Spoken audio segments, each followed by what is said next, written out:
kung feel mo parang malas lately, don't worry kasi may tips tayo from our feng shui expert na si Master Hans Kua para siguraduhin mapa-level up pa ang inyong energy this February 2028. Kaya silipin natin yan dito sa Hans Sabi.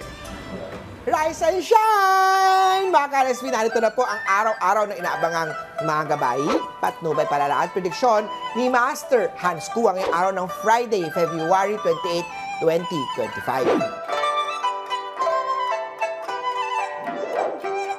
Para sa mga pinanganak ng Year of the Rat, may kilig na paparating kaya be ready. Posibleng mag-confess ng pag-ibig ang isang kaibigan. Sa career naman na maglaan ng oras para magpahinga upang maiwasan ang burnout. Green at 8 ang swerte kay Year of the Rat. Kaya oksamantayang pagmamahal ay hindi palaging perfect. Mag-adjust kung kinakailangan. Pagdating naman sa usapang trabaho, make your workplace a success magnet. Maglagay ng fire element decor sa south na opisina or kahit sa office table para ma-enhance ang success energy. Ipa-function yan kay Master Hans Kua. Red at 6 ang swerte kay Year of the Ox. Kay Tiger naman tayo mag-ingat sa miscommunication sa trabaho. Siguraduhin malinaw ang bawat detalye. Sa decision making, tamang timing ay mahalaga. Huwag magmadali. White at 1 ang swerte kay Year of the Tiger. Kay Year of the Rabbit naman tayo, ang pagiging generous sa oras at atensyon ay mahalaga sa relasyon. Ang pagiging flexible naman ay magdadala opportunities para sa career growth. Yellow at 3 ang swerte kay Year of the Rabbit. Kay Dragon naman tayo, big gastos ahead. Maglaan ng budget para sa unexpected repairs o maintenance. Pink at 9 ang swerte kay Year of the Dragon. Kay Snake naman tayo, matutong mag-appreciate. Ang pagsasabi ng simpleng salamat o thank you ay hindi makabawas sa pagkatao mo at magbibigay ng saya sa mga taong tumulong sa'yo.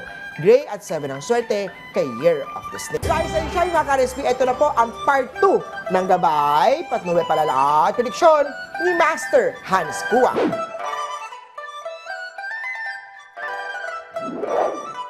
Para sa mga pinanganak ng Year of the Horse, mabilis ang takbo ng finances. Pero posible rin na magka-problema panatiling updated ang mga tax record at compliance. Purple at 2 ang swerte kay Year of the Horse. Sa Year of the Goat naman tayo, kalusugan ay puhunan sa tagumpay. Subukan ang paghinga exercise upang maiwasan ang anxiety or other mental health issues. Mental health is real. Huwag kalimutan yan. Blue at 5 ang swerte kay Year of the Goat. Kay Year of the Monkey naman, iwasan ang overthinking. Minsan kailangan mong sumubok ng ibang bagay tulad ng work. Baka it's time para lumipat na sa mas magaang na environment. Green at 4 ang swerte kay Year of the Monkey. Kay Year of the Rooster naman tayo, ang pagtanggap ng constructive criticism ay makakatulong sa iyong improvement. Huwag damdamin ang bad comments. Red at 8 ang swerte kay Year of the Rooster. Kay Year of the Dog naman tayo, maglaan ng oras para ma-improve ang iyong time management skill. Sa pag-ibig naman, ang pagiging transparent sa feelings ay makakatulong sa iyong growth.